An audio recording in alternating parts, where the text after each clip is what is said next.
maka serbulah mereka ke rumah Nabi Lut ni. Sebab isteri dia bagi tahu ada 3 tetamu yang sangat tampan ni. Apabila penduduk Sodom ni serbu ke rumah Nabi Lut ni, Nabi Lut tetap berdakwah kepada kaum dia. Apabila Nabi Lut tak mampu lagi untuk mempertahankan rumah dia ni dari diceroboh oleh kaum Sodom ni, maka 3 orang ni pun bagi tahu dekat Nabi Lut yang kami ni utusan daripada Allah Subhanahu Wa Taala untuk menghancurkan kaum Sodom ni pada waktu subuh.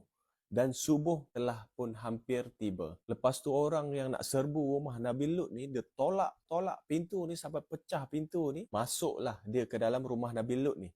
Dia pijak je masuk ke dalam rumah Nabi Lut ni, Allah Ta'ala butakan mata setiap seorang ni. Dan Nabi Lut bawa pengikut-pengikut dia dengan 2 anak perempuan dia ni keluar daripada kota Sodom ni. Dan mereka tidak boleh memandang ke belakang. Bila Nabi Lut keluar je, Allah Ta'ala angkat kota Sodom ni ke langit dan direjam dengan batu-batu panas ni. Bila direjam, Allah balikkan dan hempak balik ke bumi. Itulah azab yang diturunkan kepada kaum Sodom ni. Dan di dalam Al-Quran banyak Allah mengazab dan Allah mencela kaum yang mengingkari Nabi-Nabi Allah ni. Dan kaum Nabi Lut ni kaum yang paling bodoh, paling Allah cela di dalam Al-Quran. Tidak ada yang melebihi kaum Nabi Lut ni, Allah cela di dalam Al-Quran. Kerana perbuatan mereka ni melebihi daripada binatang-binatang. Semoga umat Nabi Muhammad menjauhi perbuatan kaum Nabi Lut alaihissalam ni dan sentiasa di dalam lindungan Allah Subhanahu Wa Taala. Semoga bermanfaat. Assalamualaikum warahmatullahi wabarakatuh.